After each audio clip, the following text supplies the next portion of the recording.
wonderful day in Orange County.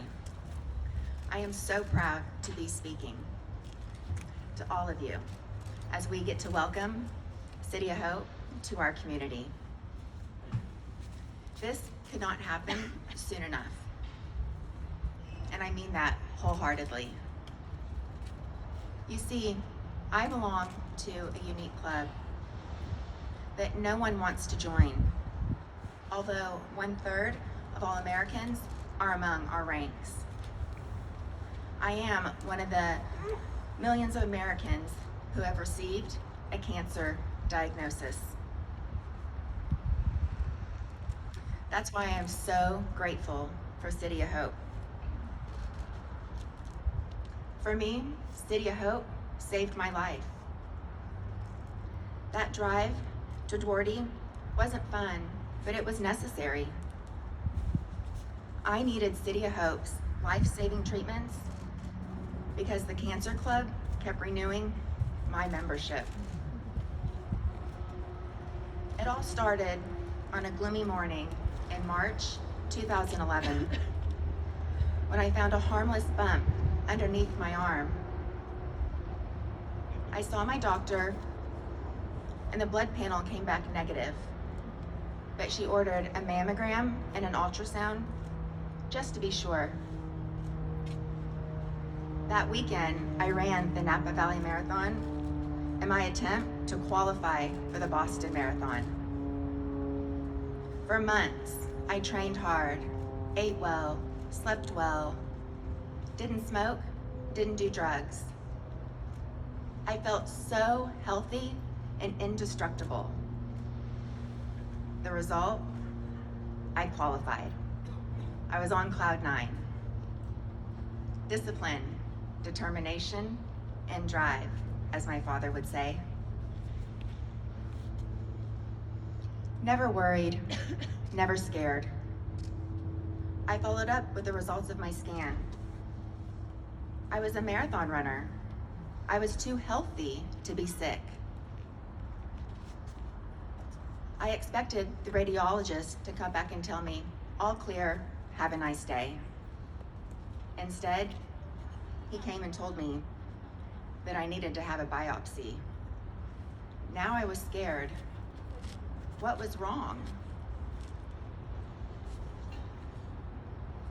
I went to hear the biopsy results with my mother, pacing, nervous, waiting. Then the news. Candace, I'm sorry, you have stage 2 breast cancer. I said, that's not possible. I'm only 30 years old. I just ran the best marathon of my life. My life was forever changed, and I had no idea what was going to be happening to me, but I knew in my soul I was going to live. Discipline, determination, drive.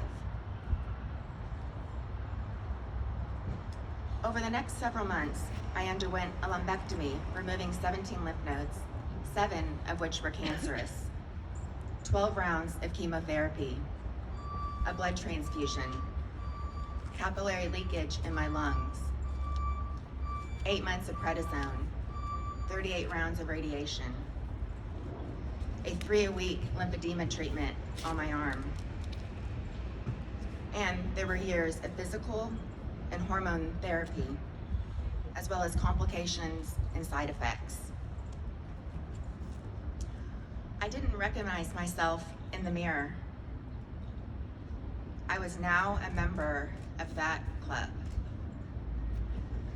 I was knocked down over and over again, but I always stood up and brushed myself off because failure was not an option. As the months of treatment were further and further behind me, I became stronger, physically, mentally, emotionally. I had a great support system. I began working full-time, traveling and living life again. I reached my 5-year cancer-free anniversary and had a party with my family, friends, and clients to rejoice such a milestone. And then in September of 2016, more than 5 years after my first diagnosis, we found a bump in my chest. I wasn't concerned given my PET scan that I had 6 months earlier, but I knew I had to do another scan. One can imagine the level of my anxiety. My doctor called and I was praying for good news.